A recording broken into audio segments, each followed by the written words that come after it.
राधा का जन्म हुआ बरसाना में, वृषभानु और कीर्ति के घर में।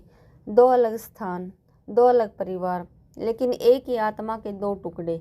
जब श्री कृष्ण को नंद और यशोदा के घर गोकुल लाया गया, तब से ही एक अजीब सी बेचैनी उनके मन में थी, जैसे कुछ छूट गया हो, जैसे कोई पास होकर भी दूर हो। बालक कृष्ण अक्सर आकाश की ओर देखते और मन ही मन कुछ खोजते रहते। वही बरसाना में राधा भी अजीब सी व्याकुलता महसूस करती रहती। जब वह गायों को चराने जाती, जब वह यमुना के किनारे जल भरने जाती, तो लगता जैसे कोई उन्हें पुकार रहा हो। कोई मीठी सी बांसुरी की आवाज़ उनके कानों में गूंजती रहती। वो दिन था होली का, रंगों का त्योहार।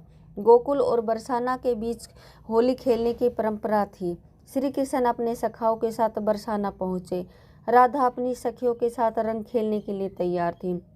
जब श्री कृष्ण की नज़र पहली बार राधा पर पड़ी, तो समय जैसे रुक सा गया हो, जैसे सारी सृष्टि स्थिर हो गई हो।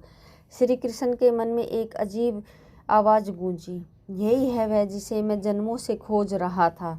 राधा ने भी कृष्ण को देखा। उनके नेत्रों से अश्रु बह निकले, खुशी के आंसू, पहचान के आंसू, जैसे अनंत काल से बिछड़ा हुआ कोई अपना मिल गया हो। दोनों एक दूसरे की ओर बढ़े, लेकिन तभी राधा के मन में एक अजीब सा डर भी जागा। कहीं यह सब सपना तो नहीं है, कहीं यह मिलन अस्थायी तो नहीं। कान्हा राधा की आवाज़ में कंपन था, राधे कृष्ण की आवाज़ में असीम प्रेम था। उस दिन होली नहीं खेली गई, दो आत्माओं का मिलन हुआ, दो दिलों की पहचान हुई, लेकिन साथ ही एक पीड़ा भी जगी। श्री कृष्ण दामा के श्राप की याद, वृंदावन, वो स्थान जहाँ प्रेम अपने सबसे मधुर रूप में प्रकट हुआ, जहाँ श्री कृष्ण की बांसुरी की मधुर तान सुनकर न केवल गोपियाँ बल्कि पशु पक्षी, पेड़ पौधे, नदी, पहाड़ सभी मुग्ध हो जाते। रात के समय जब चांदनी में यमुना का जल चांदी की तरह चमकता, तब कृष्ण की बांसुरी की मधुर धुन गूंजती, तो राधा अपने घर से निकलकर चुपके चुपके वृंदावन पहुंच जाती। वहाँ होती थी रासलीला, प्रेम की वो लीला जिसमें आत्मा परमात्मा से मिलती है। रासलीला में राधा और कृष्ण का नृत्य देखकर लगता था जैसे प्रेम साकार हो उठा हो। जब वे दोनों एक दूसरे की आंखों में देखते, तो पूरा ब्रह्मांड उनकी आंखों में समा जाता।